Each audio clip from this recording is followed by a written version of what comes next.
ficar em pé, eu me organizo melhor para apresentar para vocês.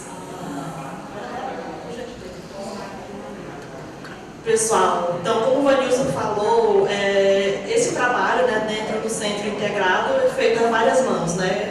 Parceiros externos e internos, né, através do termo de cooperação. Mas hoje, lá dentro do Centro Integrado, como que a gente tem funcionado, né? Que são os parceiros que atuam lá dentro. Para quem não conhece, fica na 504 Sul, né, aqui em Palmas, antigo CIAGA, né, que o pessoal conhece mais como CIAGA, que é onde é sede das delegacias também da criança e adolescente, que é onde, como as pessoas se organizam melhor para localizar, né? E aí, como que nós atendemos lá, em relação ao horário de atendimento para nos acionarem, né? Nós trabalhamos lá de 8 às 18 horas, né, de segunda a sexta-feira, mas com exceção das delegacias, que pelo decreto estadual, elas trabalham de 8 às 14 horas, né? E os órgãos que compõem o Centro 18 de Maio. Atualmente, a DPCA, né, que é a Delegacia de Proteção à Criança e Adolescente, que é a nossa maior parceira, assim, em relação, na verdade, maior demandante, né, do serviço. Construímos uma parceria muito bacana desde o início, né, da integração. Nós chegamos em 2021, mas eles já estavam, né, já tinha uma metodologia de trabalho e a gente se organizou dentro desse espaço, né? A DECA também, que é a Delegacia Especializada da Criança e do Adolescente na perspectiva de apuração de atos infracionais, provavelmente vai deixar o espaço em breve para ocupar o UNAI, né, que é do Sistema Socioeducativo, o Instituto Médico Legal, o IML, na realização de perícias físicas, né, perícia psicossocial. Eles trabalham lá também até às 18 horas, só que como o plantão deles são de 24 horas, quando terminar o atendimento no Centro Integrado, eles retornam para o IML Central para dar continuidade aos atendimentos, né? E a gente vai falar também um pouquinho da metodologia já na apresentação do fluxo. E nós, através do Tribunal de Justiça, né, nessa iniciativa pioneira, que como o Vanilson falou, o doutor Sidney falou, além de implantar o depoimento especial nas comarcas, também o Tribunal de Justiça está contribuindo com a rede de proteção na implantação da escuta especializada, né? Então, foi o Tribunal de Justiça que cedeu às equipes, né, de entrevistadores para realizar esse atendimento lá dentro do centro. E também tem a justiça restaurativa que, quando necessário, é acionada para fazer também alguns atendimentos, né? A Secretaria de Desenvolvimento Social de Palmas, que é uma grande parceira lá dentro também, que ela disponibiliza a sala de apoio aos conselheiros tutelares. Nós, na verdade, o centro funciona em Palmas, mas ele é referência para todo o estado, né? Então, vem conselheiros tutelares de vários municípios, trazem as crianças de vários municípios.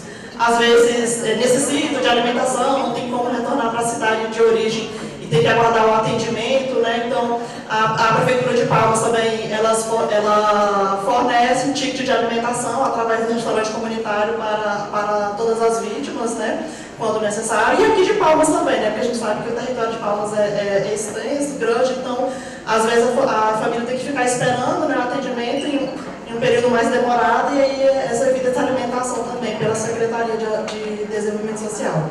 E o apoio administrativo também é fornecido pela assistência social, né? São 2 apoios administrativos, que são as pessoas que colaboram no agendamento dos atendimentos, né? Faz o acolhimento das demandas para repassarem para as entrevistadoras, né? E também recentemente chegou uma assistente administrativa disponibilizada pela Secretaria de Segurança Pública, que está dando o apoio para a gente também. Basicamente, a gente vai falar um pouco mais da metodologia já, mas é basicamente os componentes que atendem hoje dentro, os segmentários, né, do termo de cooperação, que atendem hoje dentro do Centro 18 de Maio. E antes de começar a falar sobre o nosso fluxo de trabalho, gostaria só de fazer os esclarecimentos iniciais, que são umas dúvidas que geralmente têm permeado esse processo, né, onde a gente passa na rede, a gente vai apresentando o serviço, e sempre tem alguns questionamentos, né? Então, antes de apresentar o fluxo, só gostaria de conversar um pouquinho com vocês como que tem se dado a metodologia de trabalho, né? Então, a primeira dúvida foi sobre os encaminhamentos, quando nós começamos a trabalhar lá dentro do centro, né? E aí fizemos os encaminhamentos para a rede. E houve muita dúvida em relação a se esses encaminhamentos eram judicializados ou não, porque esses encaminhamentos estavam chegando dentro da rede, né? E não, os encaminhamentos do serviço de escuta especializada para a rede não são judicializados, né? Porque como o Tribunal de Justiça foi quem cedeu às equipes para fazer esse procedimento, ficou a ideia de que era um serviço novo, a Justiça estava demandando o serviço, então em alguns lugares falavam: ah, mas já basta do meu serviço que eu tenho para fazer aqui, ainda vou ter que receber serviço da Justiça. E não é. A gente vai explicar sobre essa metodologia, né? É um serviço complementar da rede, é um serviço que qualquer profissional da rede, tendo a capacitação específica, poderia estar fazendo, né? Então, é como se fosse vamos supor, dentro de um hospital, um serviço específico de escuta especializada que faria esse atendimento, né? Então, a diferença é que aqui em Palmas, né, dentro do centro, é o tribunal que está gerindo esse atendimento, né, promovendo. A escuta especializada, né, é uma alternativa exitosa, né, do Tribunal de Justiça, do Ministério Público e dos demais signatários do termo de cooperação, objetivando contribuir com a rede de proteção.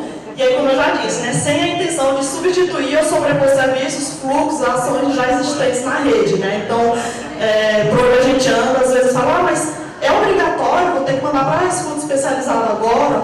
Não, muito pelo contrário, né? É uma alternativa exitosa, dando essa possibilidade para a sociedade, né, para a comunidade que ainda não conseguiu se organizar, seus fluxos, né, de atendimento, a capacitação de seus profissionais, para encaminhar para a escuta especializada. Tem município, a gente, como centro é referência para vários outros municípios, alguns conselheiros, alguns profissionais de outros municípios perguntam: mas eu estou aqui em Aparecida do Rio Negro, por exemplo, eu vou ter que encaminhar para Palmas? Não.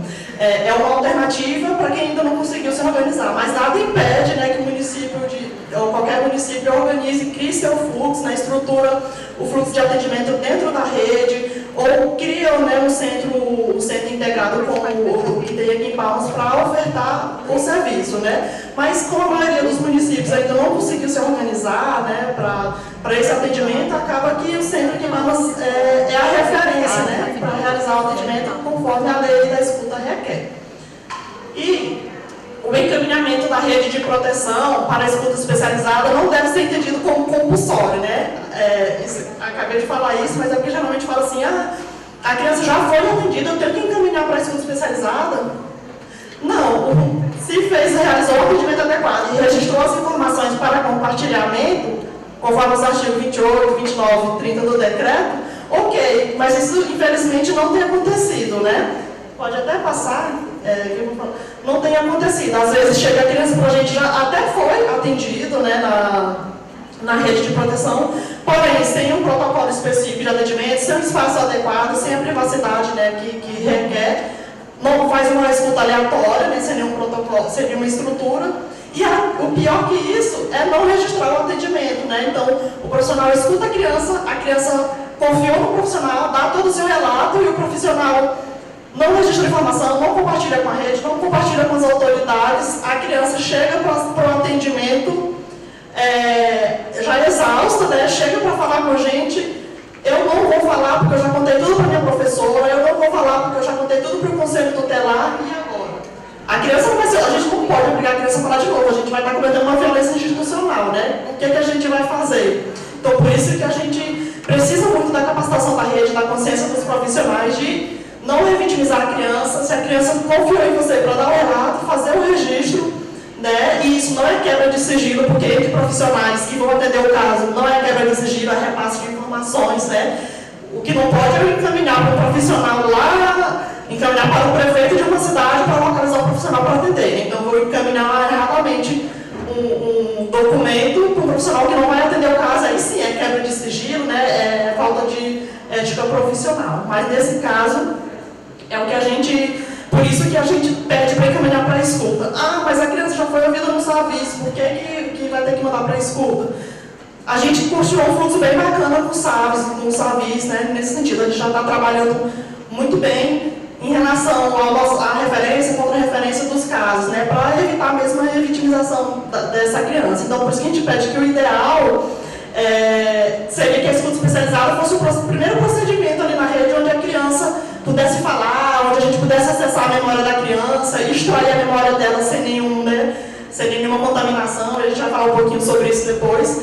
E aí nós assumiríamos o cumprimento, nós vamos falar escuta especializada ou qualquer outro serviço de escuta especializada na rede, né, pudesse assumir esse compromisso de registrar as informações mais fidedignamente possível, conforme requer a lei, e compartilhar, né, com os demais signatários que têm a obrigação legal de dar seguimento àquele caso, né. Então, como eu falei, o ideal é que toda a rede de atendimento invista na capacitação e qualificação específica, né, porque já se passaram 5 anos da lei, então não se admite mais amadorismo, né, de profissionais no atendimento de criança e adolescente, né, sem a capacitação específica, né. E bem como estruturar espaços adequados e acolhedores com privacidade para realizar o procedimento, que é uma questão que a gente acha que é bem mais difícil, né. Pode até capacitar os profissionais para atender, mas o espaço privativo para realizar esse procedimento da maneira que a lei requer, com a segurança que precisa para a criança, de forma acolhedora, é mais difícil, né? Onde a gente tem andado, inclusive, nós conversamos com os delegados há umas 2 semanas, é bem difícil a gente ter um espaço privativo dentro de um plantão, de uma delegacia de plantão, que tem 10 pessoas batendo na porta ali querendo entrar e a criança está sendo atendida, né? Então, não tem como a gente ter um espaço privado assim. Então, por isso a importância de um centro integrado onde possa promover essa estrutura para as crianças e adolescentes e contribuir com o trabalho de todo mundo, né? Da mesma forma que não dá, às vezes, para o profissional da saúde fazer escuta especializada numa UPA com um plantão de 20 pessoas ali esperando atendimento, né? Porque não é uma entrevista fácil, é realmente uma entrevista bem demorada para ter a qualidade que se requer, né? Outra coisa que a gente sempre ouve, que a gente quer desmistificar. O procedimento da escuta especializada é diferente da revelação espontânea, porque já perguntaram para a gente, então eu não posso mais ouvir a criança, porque tem que ser na escuta especializada. Ouvir pode, deve, né? A gente tem que exercitar a capacidade de ouvir, né? E a revelação espontânea, ela pode acontecer em qualquer lugar, né? A criança pode confiar, eu vou lá na escola e conto para a minha professora.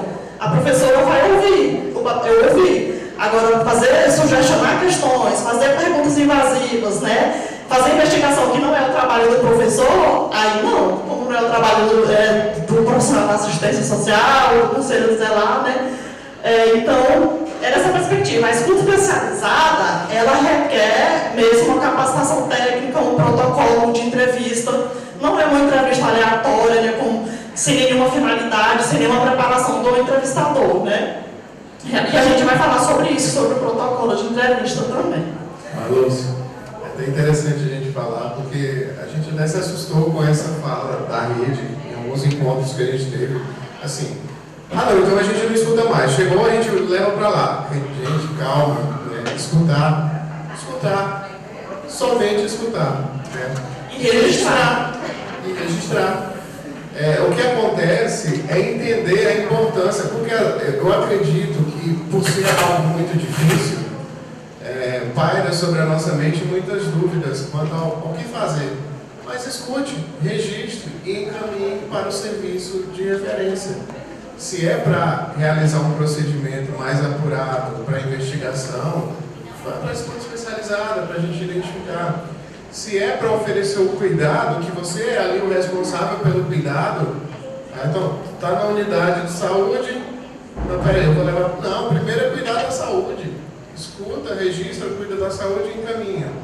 Então, o serviço de escuta, ele não vem para sobrepor, como a gente sempre já vem enfatizando. É pelo contrário, é para somar, né? Para dar mais técnica, mais qualidade para todo esse procedimento. Isso mesmo, Nilson. Ótima contribuição. E, pessoal, uma outra questão. A escuta especializada, a gente já sabe disso, né? A escuta especializada não tem o objetivo de produzir provas, né? Porém, né, contudo, temos o dever de subsidiar a denúncia necessária para as providências de autoridades, né, competentes e principalmente para promover o cuidado e proteção indispensável para a criança e o adolescente, bem como sua família. Então não tem como falar de cuidado, de proteção de criança e adolescente, que o mínimo que a gente faz, que é não revitimizar, colher o relato, registrar e fazer a denúncia para a autoridade competente, a gente não está fazendo, né? Então, essa linha também de registrar a fala da criança é uma linha de cuidado também, de proteção, né, de não revitimização e de contribuir com o trabalho em rede da Polícia Civil, por exemplo, na questão de instalação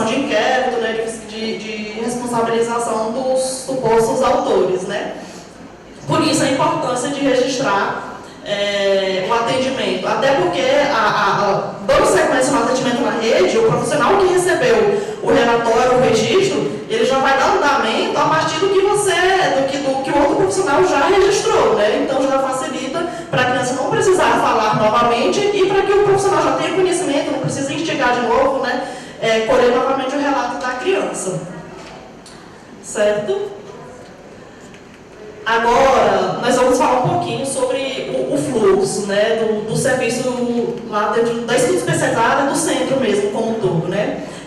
Na verdade, esse fluxo não é uma estrutura rígida, né, assim, a gente está sempre, bem flexível, a gente está sempre alterando, fazendo as adaptações, conforme mesmo o andamento da metodologia de trabalho. Nós nos atemos aqui ao fluxo sugerido, inclusive, pelo Conselho Nacional do Ministério Público, né, para centros integrados. Então, a gente fez uma pequena adaptação conforme a nossa realidade, mas, dependendo de como o trabalho vai se desenvolvendo, porque é um trabalho novo também aqui, né, a gente está aprendendo com todos da rede e a gente está sempre adaptando ele. Mas, quem que é o nosso fluxo, né? Como que é o nosso fluxo? Quem que é o público-alvo do nosso atendimento, né? Então, conforme a própria lei traz, crianças e adolescentes, tanto vítima como testemunha de violência, né? É o nosso público. E quais são esses tipos de violência que é atendido? Pelo que a própria lei traz também, né? Crianças e adolescentes vítimas ou testemunha de violência serão atendidos por meio do procedimento da escuta especializada. Quais são os tipos de violência? Violência física, violência psicológica, violência sexual, que é a nossa maior demanda, né? E a violência institucional. A violência institucional tem crescido, sim, esse ano cresceu bastante a demanda para a gente, creio que em relação à volta das aulas, né? Então, no contexto mesmo de educação, a gente até brincou, né, com os delegados, não é no contexto policial, viu? A violência institucional chegou para a gente aqui no contexto da educação mesmo, né? No contexto escolar. Então, e a violência institucional, acho que você já deve ter conhecimento, tornou o crime, né? Foi tipificado como crime em março deste ano, né? Então, é uma questão que a gente está bem atento mesmo, né? Não vou falar sobre a tipificação de todas as violências aqui, mas é importante que todos os profissionais conheçam, né, a dimensão de cada uma dessas violências para o trabalho, tá? E as formas de acesso, né? Quem pode nos acessar?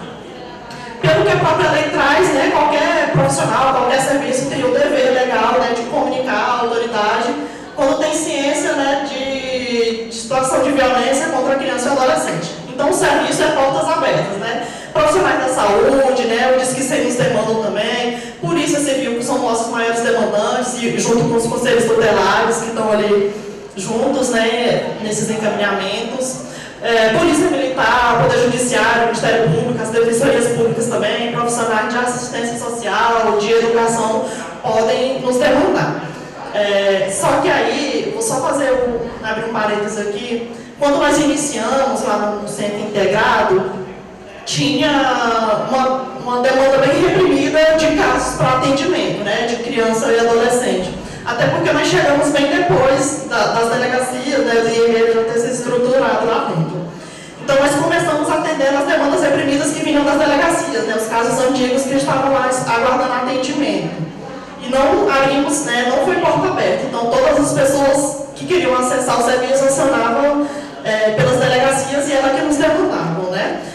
Mas é até para a gente sentido mesmo como que a gente ia adaptando o serviço, né, organizando a metodologia de trabalho para ofertar um trabalho melhor para a rede. E aí, superada essa situação, a gente meio que esgotou, né, as demandas reprimidas lá dentro do Centro Integrado, das delegacias, e aí abrimos o serviço, né, ficou portas abertas para qualquer uma rede que nos acessar. Para nos acessar, nós criamos um instrumental, né, a ficha de demanda, a gente chama de ficha interinstitucional, que é onde o profissional ou a pessoa que vai requisitar o serviço preenche com as informações mínimas ali para poder qualificar mesmo o atendimento, para dar o segmento, né? Para a gente poder entender qual é a demanda, né? Contextualizar a situação para poder fazer os registros, né? Mas quando o serviço, o profissional requisita o serviço diretamente nas delegacias que tem lá dentro, as delegacias registram, nessa linha azul aqui, registra o boletim de ocorrência, né? Os delegados fazem a requisição das perícias, né, ou no caso seria o IML, a escuta especializada tem se tornado praxe lá dentro, né, e do depoimento especial se necessário, né, conforme a lei. E aí, quando requisitam para a escuta especializada, né, esse procedimento é feito em uma sala, né, adaptada, né, com privacidade, nós temos lá todo o aparelho de gravação, de mídia, né, de gravação, microfone, câmera para fazer o procedimento. E aí, e a gente vai falar um pouquinho já, mas a gente faz esse atendimento e a gente faz a produção do produto técnico, que a gente chama, que é o relatório, né, com o relato da criança, os procedimentos técnicos, as considerações técnicas, né, do profissional que fez o atendimento, e devolve para o órgão requisitante as informações, né, para a delegacia, se for o caso, como ela é a nossa maior demandante, né, para a realização do inquérito mesmo, ou para a rede, a gente vai fazer também o encaminhamento, conforme for a realidade do atendimento, né. Quando as delegacias acionam o IML, que funciona lá dentro também, para coleta de material biológico, né, para realização de exames laboratoriais, de sexologia forense, que aí eles fazem lá, né, posição carnal, ato libidinoso, né, lesão corporal, e a perícia, e eles fazem também a perícia psicossocial, que é diferente da escuta especializada, né, o IML é requisitado através da autoridade policial, né, o serviço pericial policial, então é diferente da escuta especializada, que é da rede de proteção, né? Então, a gente vai até falar sobre isso. A escuta especializada não faz avaliação psicológica, não faz avaliação social, é extração da memória mesmo, da memória da criança e registrar a informação, né, do que ela se lembra sobre o fato. E o IML não, já é fase de perícia. Só que hoje as delegacias têm acionado diretamente a escuta especializada, né? Está sendo suficiente para o inquérito. E as delegacias do interior é que estão acionando o IML, né? A gente está fazendo esse movimento de apresentação no interior ainda, né? Mas tem acionado o IML, não estão conhecendo a escuta especializada, e também porque a gente ainda não dá conta de assumir a responsabilidade, né, de toda a demanda do Estado ainda, né? Então a gente faz meio que essa divisão lá. E a parte mais importante do nosso trabalho, vamos dizer assim, que é o objetivo mesmo da escuta especializada, são os encaminhamentos, né? Dar seguimento na rede, os encaminhamentos da rede de proteção. Então, dependendo do atendimento lá que a gente faz, a gente sabe que a violência ali identificada ali no âmbito da criança é só a pontinha ali do iceberg para identificar vários outros tipos de violência ali na família, né? Então, sempre esse olhar de que é para toda a família um atendimento, né? A perspectiva do encaminhamento. Então, a gente faz o acompanhamento, para acompanhamento de saúde, né? Vocês conhecem aqui que são referências, né, no atendimento à criança e adolescente em situação de violência, né, que é o SAVS e o SAVIS, né, acho que já é bem conhecido na rede. Se for um atendimento recente ali, para realizar até 72 horas, para realizar a profilaxia, né, então a gente faz o encaminhamento também para esses órgãos especializados. E os demais encaminhamentos de saúde mesmo, às vezes é uma necessidade de atenção básica ou de saúde mental, então a gente faz um encaminhamento para CAPS, né, para as unidades de saúde, e lembrando que todos esses encaminhamentos já foram pactuados com os órgãos gestores, né? A gente já conversou com a gestão da saúde, a gestão da assistência social, né, da educação, para pactuar a melhor forma de fazer esses encaminhamentos, né? Até para não fazer encaminhamento equivocado, para profissional que não poderia receber aquele caso, né? Então a gente já fez esse mapeamento com a gestão para direcionar da melhor forma possível esses encaminhamentos para o atendimento na rede, né? Da mesma forma, a gente faz o encaminhamento para assistência social, porque, por exemplo, na assistência social, qual é o equipamento de referência para atendimento de violências, né, de situação de violência? É o CREAS, né, conforme a própria lei traz. Então, o CREAS também a gente demanda bastante, né, bastante encaminhamento, a gente também já tem um fluxo muito bom com os profissionais do CREAS. Às vezes é uma necessidade básica, de proteção básica mesmo, de prevenção de rompimento de vínculos, ali, de de atenção básica, então a gente encaminha para o CRAS. Às vezes é só uma orientação para a concessão de algum benefício, cadastro único, então nesse caso a gente também faz a orientação para a família, né? Acompanhamento de educação, dependendo da necessidade que foi identificada para a criança, para o adolescente e para a família, a gente também faz esse encaminhamento para a educação. Às vezes a criança fala que não está indo para a escola em razão da violência que sofreu, né, de evasão escolar, está com baixo rendimento escolar, ou qualquer outra situação ali que tenha causado algum desconforto no aspecto escolar, a gente entra em contato com, na verdade, pela orientação da própria Secretaria de Educação, quem já conversou com a gente, né, para os orientadores educacionais, né, a gente remete sempre para os orientadores educacionais de cada escola, para poder fazer o atendimento, né. E aí, ou qualquer outro serviço da rede de proteção que foi identificado como necessário, né. E aí, de posse desse atendimento, de posse desse encaminhamento do relato da criança, o que os profissionais fazem, né? É uma coisa que a gente até ajustou já nessa caminhada, né? A gente teve uns problemas no início, né? De ser um serviço novo, então de como atender. Mas como nós já dissemos no início, não é um serviço a mais, não é um serviço que apareceu do nada, né? Então já é um serviço que todo mundo já deveria ter a capacidade de fazer, né? Nós como profissionais poderíamos estar fazendo, e aí vamos pegar de surpresa, né? Mas assim, e já aconteceu, às vezes de fazer o encaminhamento para uma unidade, né, de um serviço público, o profissional ali às vezes não tem nenhuma qualificação ainda, né, recebe atendimento, faz a leitura, chama a criança, chama a família e vai fazer a leitura novamente do que a criança já disse. Violência institucional grave, né? Se a criança já disse, já está registrada ali, nós já compartilhamos com a rede, não há necessidade nenhuma de chamar a criança para confrontar, fazer investigação do que a criança já disse, né? Qual é a necessidade disso, né? Quando a gente encaminha, para os profissionais, a partir do que ele já recebeu ali, providenciar o atendimento necessário.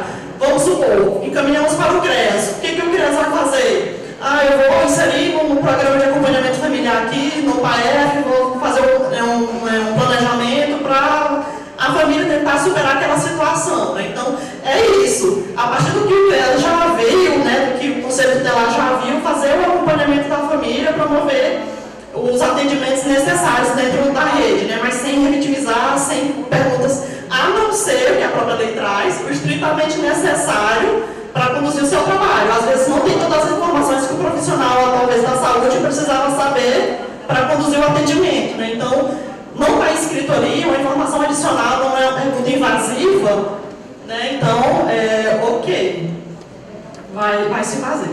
E todos esses encaminhamentos, nós fazemos com cópia para os conselhos tutelares, né? De todos os municípios, né? A gente fala Palmas porque nós estamos aqui, mas são vários municípios que a gente já tem feito essa articulação, né? E a gente está com uma relação muito boa também com o Conselho Tutelar em relação a esses encaminhamentos, né? Então, por que a gente encaminha tudo para o Conselho Tutelar? Porque a própria lei traz, né? O Conselho Tutelar deve acompanhar as famílias para aplicar as medidas protetivas cabíveis, de apoio e de orientação também, porque não é garantido de que esse encaminhamento vai ser atendido na rede de proteção, né? Por exemplo, encaminha o caso para Miracema, por exemplo. A gente entra em contato com o Conselho Tutelar local de lá, para eles fazer o acompanhamento, ver se a família mesmo foi inserida, né? Se o serviço inseriu a família em algum serviço, está dando suporte que a família que foi identificada como necessário para aquela família. Então, o Conselho Tutelar tem sido um parceiro muito importante para a gente, nesse sentido mesmo de orientar a família, de acompanhar e requisitar o serviço público, né, para poder fazer o atendimento dessa família. Basicamente esse é o nosso fluxo, né? Aquela outra demanda em azul já é o processo fora do centro integrado, né? Já é o procedimento de inquérito policial, de judicialização do processo, que eu acho que vai ter uma mesa, né, depois para falar sobre isso, eu não sei se hoje ou se amanhã, sobre o sistema de justiça, né? Então, pessoal, basicamente, esse é o nosso fluxo de trabalho, tá? Só para vocês entenderem e compreenderem um pouquinho. E neste cenário, né, que as crianças e adolescentes estão sendo ouvidas, né, escutadas sobre o procedimento, discutido estudo especializada lá dentro do Centro Integrado, 18 de maio. No momento, e aqui falando já da nossa equipe, né? Nós contamos com 4 responsáveis técnicos, né, para a condução do trabalho, que são divididos em eixo operacional e estratégico, né? Os responsáveis técnicos do eixo operacional trabalham na capacitação das equipes, no nivelamento, na supervisão do trabalho, né, e apoio. E os eixos estratégicos, somos eu e o Ivanilson, trabalhamos nessa parte de mediação com a rede mesmo, de diálogos em rede, né, tipo esse momento que nós estamos fazendo agora. E desde o início da estruturação do serviço, né, que foi no mês de junho de 2021, na verdade nós começamos a tentar implantar o serviço em abril de 2021, mas os atendimentos mesmo só se iniciaram em junho, né? E até os dias atuais, todos os profissionais que estão lá passaram e passam por um rígido processo de formação, né, que envolve supervisão, estimulação do protocolo de atendimento, que a gente vai explicar ele já, né, o porquê de atender mediante um protocolo. Então a gente faz esse acompanhamento, a supervisão, simulação entre duplas, para saber se está atendendo ou não aos comandos, né, do atendimento que é necessário. Fazemos também esse movimento para conhecimento do sistema de garantia de direitos, porque não é, e trabalho em rede, porque não é realmente uma atividade fácil, né, trabalhar em rede, conhecer, né, o trabalho que todos os parceiros da rede fazem, não é uma atividade fácil, né? Então, o que a saúde faz, qual é o papel da polícia, qual é o papel da assistência social, né? Então a gente tem todos esses momentos de capacitação lá, até para fazer um encaminhamento mais assertivo mesmo, né? De não fazer encaminhamento equivocado, de estar estabelecendo um diálogo muito bom com a rede. Então, por isso a importância da preparação dos profissionais, né? E aí, estudo de casos, né? A gente tem casos assim muito todos são graves, né? Mas assim, tem casos que são bem complexos mesmo, então a equipe se reúne para discutir, né? Para traçar uma estratégia melhor do atendimento, de como poderia ter sido feito o atendimento, o que poderia ter sido melhor, né? Melhorado. Então, nessa perspectiva de trabalho lá. E estudo sobre tipos de memórias também, que é uma questão que é muito importante para a gente nesse procedimento, né? Por causa da implantação de falsas memórias, né? Às vezes de alienação. Então, e foge do objetivo nosso que é de extrair a memória episódica, né, da criança, sobre o que ela se lembra sobre o fato, né? E também das tipificações das violências, né? Então, basicamente, a metodologia de estudo nosso de preparação para trabalhar e ofertar o trabalho para a rede de proteção e para a criança, né? E o adolescente. E sobre o nosso protocolo de atendimento, né? Como que é feito esse trabalho lá para atender a criança, já na perspectiva mesmo ali da entrevista. Como o Vanilson falou no início, o protocolo que nós fomos formados, que o Tribunal de Justiça, que os tribunais de justiça do Brasil usam, né? É o Protocolo Brasileiro de Entrevista Forense.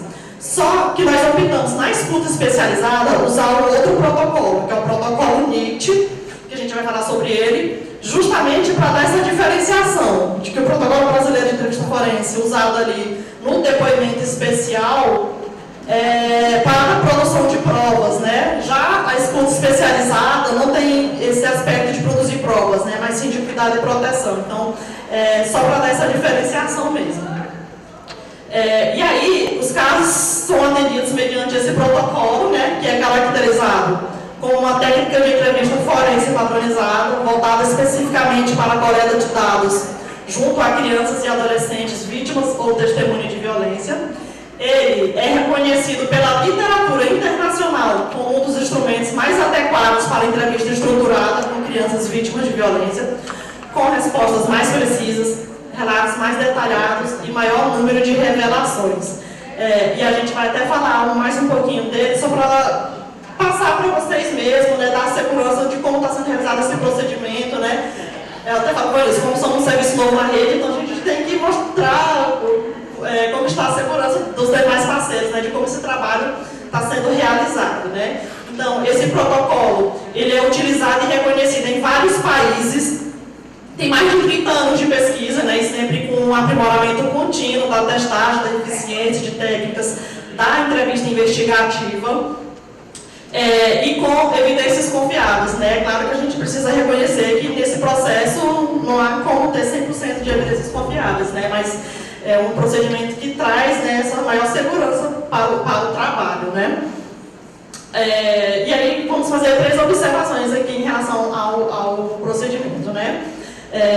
A primeira é que o processo de preenchimento de lacunas no relato, né, no que a criança e o adolescente está dizendo, deve receber atenção por parte da entrevistadora que está realizando a escuta especializada, uma vez que seu interesse reside naquilo que a testemunha se lembra sobre o fato, né, que é a memória episódica, né, que a gente extrai lá, que a gente vai falar um pouquinho também sobre isso, e não naquilo que ela acredita que tenha acontecido, né? Porque é comum as crianças, quando chega para a entrevista, não, a minha mãe é que sabe, meu pai é que sabe, minha avó foi que viu, então a gente sempre traz essa informação, de extrair a memória episódica, ou seja, aquilo que ela se lembra de que aconteceu, né? Não o que as outras pessoas falam, né, do que não tenha sido visto por ela, né? Então a gente sempre trabalha nessa perspectiva.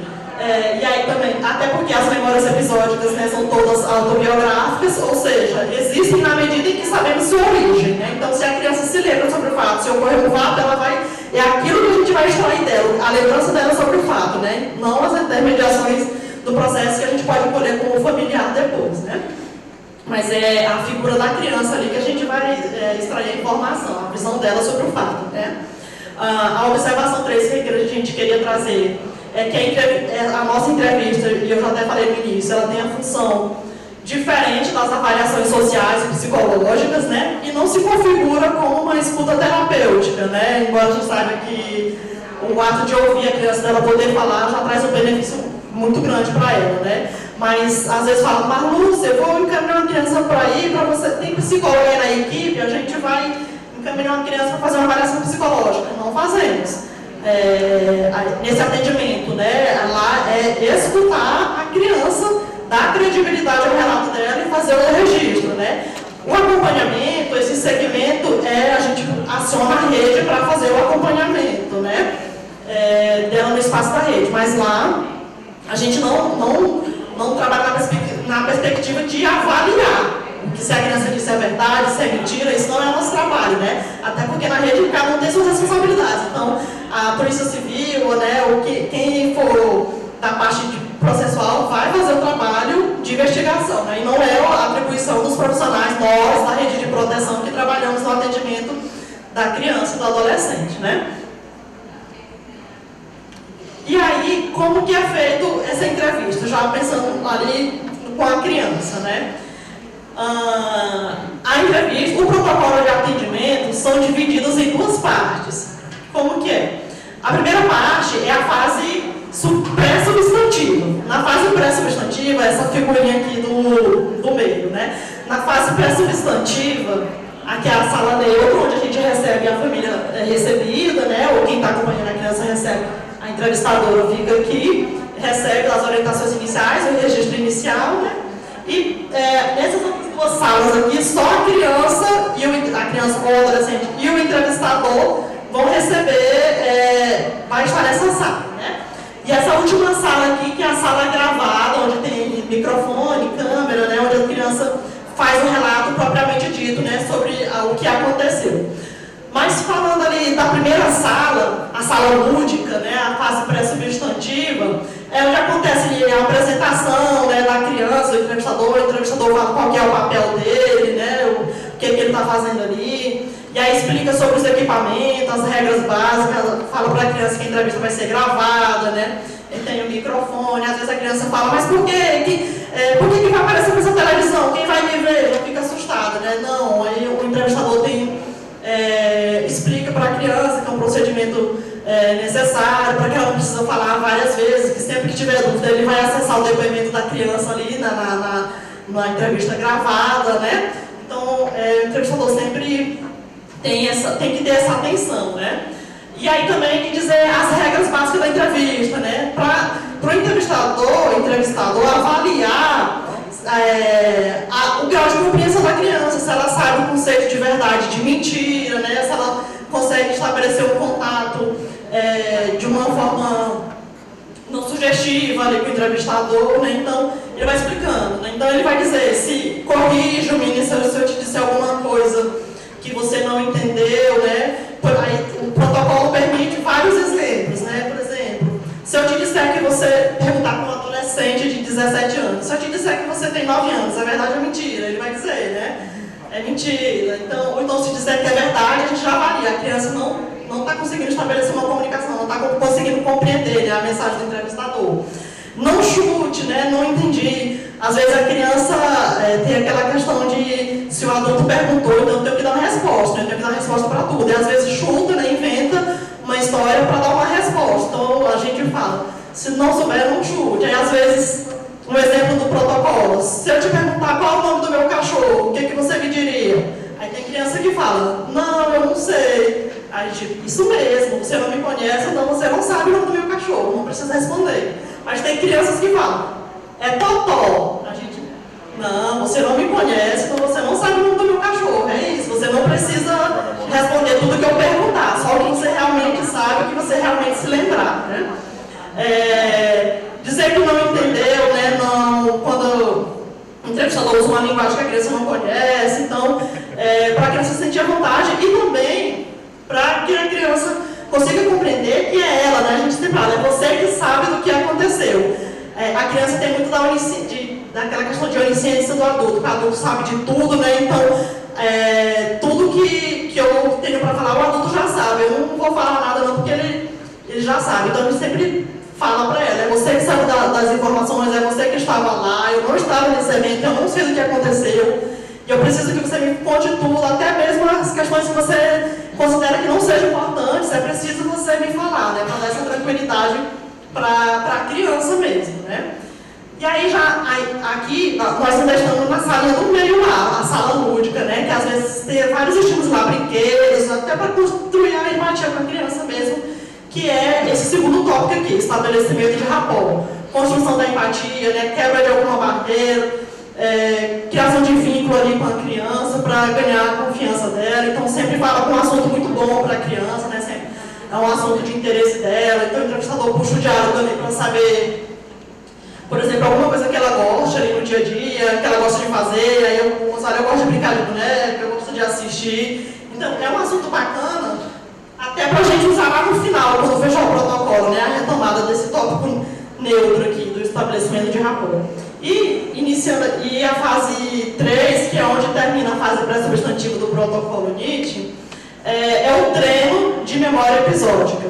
É aqui que o entrevistador vai avaliar, né, como que está o grau ali de compreensão da criança, como ele consegue dar o relato, se ele deixa lacunas no relato, se ele consegue responder aos questionamentos, né, indicando todas as respostas para as perguntas.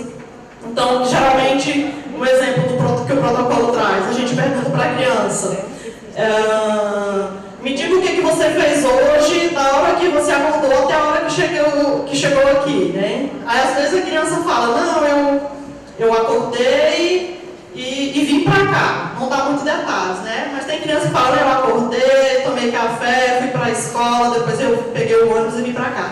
Então, aqui o entrevistador já avalia, né? Essa criança aqui ela tem condições de falar as etapas, né? Dar informações, dar sequência de informações, lembra lugar, lembra local, lembra datas, né? É aqui que o entrevistador vai avaliar se a criança tem condições de falar. E a criança, às vezes, se não está preparada, o entrevistador não leva para a última fase, que é a fase substantiva. Ele trabalha, mas faz ali mais um treino com a criança, até ela vai estimulando ela, né, trazendo os estímulos, até para que ela consiga dar mais detalhamento da informação, né, que ela já vai sentindo que é uma preparação dela antes da fase final, que é a substantiva. Aí, a fase substantiva, que é aquela última sala, e lá a sala é neutra, né, não tem nenhum elemento assim que possa distrair a criança, é onde vai acontecer realmente a aplicação do protocolo ali, propriamente dito, para revelação, né, da situação, para a criança contar o que aconteceu com ela, né. Então, é aqui onde a gente faz a transição para as questões do evento ocorrido, né, sempre estimulando primeiramente a recordação livre dela, né, sem sugestionabilidade. Então, não dá para a criança chegar lá e você falar, Você veio aqui porque o Pedro te bateu, né? Me diga aí o que ele fez. Porque você já está sugestionando, né? Você já está sugestionando a criança. E outra, você fez um pacto com ela lá no início, na preparação, você disse que não sabia de nada. Você disse que não sabia de nada, a criança que sabia, e chega lá na sala, você já dá o nome do responsável, do autor. Ela, opa, essa mulher mentiu para mim, ela disse que não sabia de nada e agora já falou o nome dessa pessoa, quem contou isso para ela, né? Então já tem que ficar atento. Então a gente sempre começa com perguntas abertas. Por exemplo, você veio aqui hoje para falar comigo sobre o quê? A criança vai contar. Tem criança que já conta a história de cara, a gente sempre fala, a entrevista boa mesmo é aquela que o entrevistador fica ali caladinho e a criança conta a história todinha, né?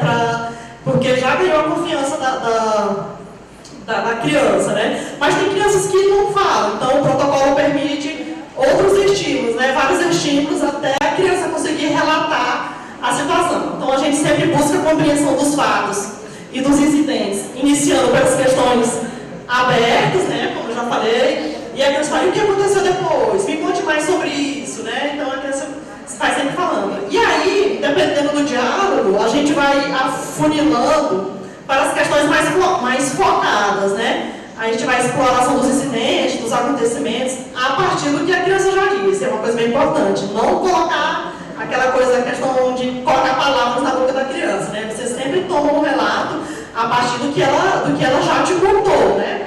Então, por exemplo, se a criança falou, não, aí eu fui na casa da minha avó, não ficou claro para o entrevistador, né? Aí o entrevistador vai retomar. Você me disse que você foi na casa da sua avó, né? Quem estava lá naquele dia? E não perguntar, o Pedro estava lá naquele dia, né? Porque você já sugestiona também. Ou diretivas, só que as questões diretas, a pergunta direta, é a menos preferida. Assim, é o último recurso mesmo do protocolo, só quando não há nenhuma alternativa, né? Porque aí é quando a gente ativa a memória de reconhecimento da criança, né? Aí o entrevistador vai dar opções para ela poder responder. Às vezes a criança não consegue falar, então vai dar uma alternativa, né? Esse é o último recurso mesmo. Aí a gente usa, você mora com seu pai, sua mãe ou outra pessoa, mas sempre dá uma resposta, uma pergunta mais aberta também no final para a criança poder escolher, quando ela não consegue estimular, dar o relato dela. Mas isso geralmente acontece com crianças pequenas, né? Crianças menores, de 7 anos, que não conseguem estabelecer um relato bom. E aí a gente só usa mesmo esse último recurso das questões mais diretas para esclarecer fatos específicos, né? Separação e exploração dos incidentes, né? E após isso a gente sempre faz também a recuperação de informações que ainda não foram esclarecidas, né? Então, às vezes, a criança dá o relato dela, mas ela não informa ali os elementos juridicamente relevantes, né? Quem fez isso, né? Então é hora do entrevistador esclarecer, depois do que a criança já disse, esclarecer quem são os envolvidos, o que fez, quando fez, né? Onde, como. Então, é aqui que a gente vai detalhar. Porque teve uma criança uma vez que contou a história todinha, dizendo que o dragão criou um personagem, né? O dragão fez isso, o dragão fez aquilo. E aí a gente não podia falar, perguntar diretamente, não, o dragão é o Pedro, a criança que tem que dizer, né? Então, o protocolo permite você estimular a criança até que ela relate quem é o dragão, né? Onde ele mora, né? Como que as pessoas chamam o nome desse dragão, a criança que tem que te dar a resposta, né? Esse protocolo, ele também permite o intervalo, a realização de um intervalo, né? Até porque como a entrevista ali é, às vezes, demorada, cansativa, o entrevistador está sempre olhando ali o conforto da criança. E aí, eu ofereço o intervalo. Geralmente elas não aceitam ali, porque elas já estão ali doidas para ir embora, né? Não querem. Então a maioria não aceita. Mas é sempre oferecido esse intervalo também para ela ir ao banheiro, tomar água, né? Enfim. E aí, nesse momento, é a hora de colher as informações adicionais também, né? A questão que o entrevistador não conseguiu ali absorver, né, de informação ainda, é a hora que ele vai trazer novamente as informações para perguntar para a criança, né, que ela não conseguiu esclarecer ainda. E aí a gente parte já para a finalização, né, para os agradecimentos finais, né, para a criança ter ido ali, por ter confiado no entrevistador. E sempre dando espaço para novas informações, né? Então, sempre no fechamento, às vezes, a entrevistador pergunta, por exemplo, algo mais que eu deveria ter perguntado, que eu não te perguntei. A criança vai dizer o que você queira me falar, e a criança vai dizer, sim, teve uma vez que lá na escola, né? Então, aí começa o protocolo todo de novo, né? Sempre uma nova revelação, aí a gente volta para o início do protocolo. E no final, a retomada do tópico neutro, né? Lembra que eu disse, eu falei no início sobre o tópico neutro na construção da empatia. A gente, às vezes, um elemento bom para a criança, é uma questão que ela gosta de conversar, então, para devolver o conforto da criança, porque é uma entrevista ali cansativa, a criança às vezes está chorando, a gente sempre finaliza com o tópico neutro de um assunto do agrado da criança. Então, se ela gosta de assistir TV, né, a gente sempre vai conversar com ela sobre esse assunto, até para devolver ela para a família da forma mais tranquila possível, né? Devolver com conforto, com tranquilidade, porque é um momento de tensão para ela, então a gente precisa dar esse conforto final para ela poder retornar para a família. É basicamente as fases do protocolo, né? E a gente só queria esclarecer também em relação à questão da memória, que a gente sempre falou aqui, né? Como ativar essa memória, né? Como que a gente consegue trazer esse relato da criança. Então, no protocolo, né? Nesse processo, é muito importante que o entrevistador saiba a distinção entre esses tipos de memória aqui que a gente aciona no procedimento da entrevista, né? Memória de livre evocação, memória de reconhecimento, memória semântica de script, memória episódica. Então, na memória de livre evocação é o que a gente sempre usa inicialmente, né? Que estimula a livre narrativa da criança sobre o fato. É o relato livre dela sobre o que aconteceu, né? Sem nenhuma sugestão, sem nenhuma intermediação do entrevistador. É ela que está contando, né? E aí a memória de reconhecimento, que é o que a gente é menos preferível, né? É onde o entrevistador fornece opções, onde a criança ou adolescente deve escolher, afirmar, negar. Mas só se usa excepcionalmente em alguma questão não esclarecida, né? Ou quando a criança não consegue estabelecer um relato livre, né? Da situação. A memória de script, né? Ativada em situações de eventos múltiplos, faz a descrição geral de vários acontecimentos. Aí aqui é onde dá muito trabalho para o entrevistador, né? Porque às vezes a criança conta vários incidentes, vários eventos, né? Várias violências numa mesma conversa, né? Às vezes com agressores diferentes, ou com o mesmo agressor, mas em várias ocasiões diferentes. Então é aqui onde o entrevistador tem que ter ali a paciência para distinguir fato por fato, para não misturar as histórias, né? E para engajar a criança a contar uma por uma, né? Sempre começa pela última, me fale uma vez que você lembra dessa última vez, ou depois volta para a primeira, e separar os incidentes mesmo. Então é a parte que dá mais trabalho para o entrevistador na hora ali do bolo de informações que a criança traz, né? E a memória episódica é onde realmente, né, após a memória de script, nós sempre evocamos a memória episódica para detalhar cada um dos acontecimentos específicos, né? Então depois que ela traz o relato dela, né, que ela faz um panorama geral do que aconteceu, é onde o entrevistador vai começar a evocar, acionar os episódios, né, a memória episódica, o que ela se lembra sobre cada um daqueles fatos que aconteceu com ela, né? O que aconteceu quando você estava lá, ela disse, por exemplo, na casa do avô, e ela vai lembrar desse dia, o entrevistador vai estimular até secar todas aquelas informações, para depois partir para um outro episódio que ela disse que foi na casa, por exemplo, do irmão. Né? Então, é uma por uma, né, a divisão das histórias. Né? Então, não é realmente uma entrevista fácil. E aí, vocês imaginam, né, ter um ambiente protegido, né, seguro, para ouvir essa criança de forma tranquila numa delegacia, né, como os delegados disseram para a gente. Né? Então, realmente não... E com tempo disponível para a criança, né? Realmente não é fácil. Então, por isso a importância de um centro integrado mesmo, ou então de uma qualificação de equipe específica para realizar esse procedimento, que não é uma atividade fácil, né? Certo.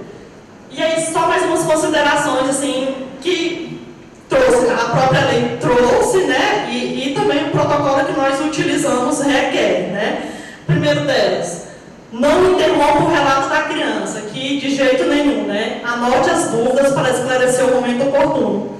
Porque lembra que você falou que no início que a criança, você estava ali para ouvir a criança, né, que ela tinha todo o tempo para falar o que ela quisesse. Então, na hora que ela abre a boca, peraí, deixa eu anotar. A criança já vai perceber, ela não está aqui para me ouvir, não. Ela está aqui para fazer o trabalho dela e pegar as informações que ela quer para o trabalho dela, né? Então, além de você interromper a criança, constranger a criança, você reduz o relato dela, né? Você quebra a sequência lógica do que ela ia te dizer, então, não interromper a criança quando ela está dando o relato dela, né? Então, não reagir com surpresa à revelação da violência ou do fato narrado, né? Porque às vezes a gente tende a se espantar, porque são muitas situações muito complexas mesmo, né? Então a gente tende a fazer caras e bocas, então isso também não pode, né? Porque a gente fala cara de paisagem, né? Cara de paisagem, no máximo, a não ir com a cabeça ali para encorajar a criança, né?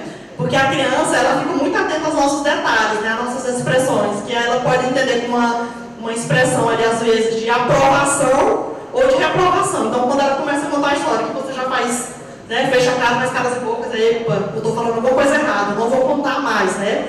Então, pode limitar o relato da criança, né? O ambiente da entrevista em si deve ser neutro, por isso que a gente usa duas salas, uma para acolher a criança, né, com os elementos mais lúdicos, né, com vários brinquedos ali para a construção da empatia com a criança, e depois uma sala neutra, onde não tem absolutamente nada, a não ser a criança, a poltrona do entrevistador da criança e o equipamento de gravação, né? Justamente para não distrair, né, a criança, né? Então, a gente sempre recomenda evitar roupas e acessórios, né, que tiram a atenção, a concentração da criança. Então, não dá para você estar ali entrevistando uma criança com a blusa do Mickey Mouse ali piscando, todo cheio de brilho, né? Que ele vai distrair o tempo todo, né? Da mesma forma, a gente falou com os policiais, né? Não dá para entrevistar uma criança com um distintivo aqui policial brilhando e ele doido ali para pegar, né? Então, qualquer elemento que tira a atenção da criança não é permitido na sala de onde você vai colher mesmo a informação, o relato dela, para não perder a sequência lógica da narração dela, né? Aí aqui é onde a gente tem que exercitar a nossa paciência, né? Não fazer perguntas múltiplas, uma pergunta por vez, né? Não dá para você perguntar para a criança, pedir para ela várias informações ao mesmo tempo que ou ela não vai entender, ou ela vai responder a última pergunta, né? Então, uma pergunta por vez, porque às vezes fala, você mora com seu pai, quem estava lá naquele dia, quantos irmãos você tem? A criança só vai responder a última, né? Então, não tem como você fazer várias perguntas ao mesmo tempo. É exercitar a paciência mesmo, esperar uma questão por vez, respeitar as pausas, porque assim como os adultos, as crianças também às vezes têm pausas muito prolongadas, né, no relato dela, tem crianças que demoram muito para estabelecer um raciocínio, uma comunicação, assim como nós adultos também. Então precisa pensar, então respeitar mesmo as pausas, não atropelar o processo, espere o tempo da criança. Não fazer perguntas invasivas, sugestivas, culpabilizadoras. Então não dá para você entrevistar a criança e ela contar o relato dela e você perguntar, mas uma mulher desse tamanho, por que você não gritou? Por que você não denunciou antes? Né? Por que você não chamou ninguém? Então você já está culpabilizando a criança ali, você é responsável por isso, né? Você que é culpada por isso ter acontecido. Então não tem como você estabelecer um diálogo bom, uma entrevista boa com esse tipo de atitude, né? Perguntas inapropriadas também, né? Outra questão importante, reduzir a formalidade do momento, né? A questão da tensão que a criança tem ali, às vezes, na figura de autoridade, né, do adulto.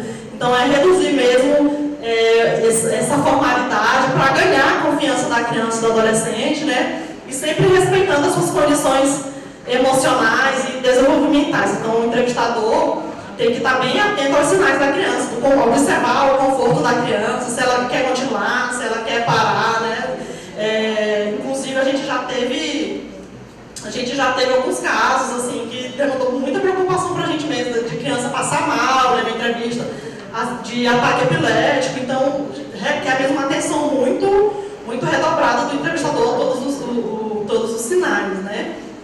E de como agir também nessas situações. Eu estou falando sempre entrevistador, porque embora a nossa equipe seja formada por psicólogos, assistentes sociais e pedagogos, o trabalho lá não requer eles não atuam na sua área de formação lá dentro, eles são entrevistadores de escuta especializada, né? Por isso que a gente não fala assistente social, psicólogo, porque todos têm a mesma atribuição lá dentro, que é a de ouvir, né? Nós temos essas formações porque, como é o Tribunal de Justiça que delegou as equipes para ir para lá, e o tribunal exige que tenha essas 3 formações para compor a equipe multidisciplinar deles, né?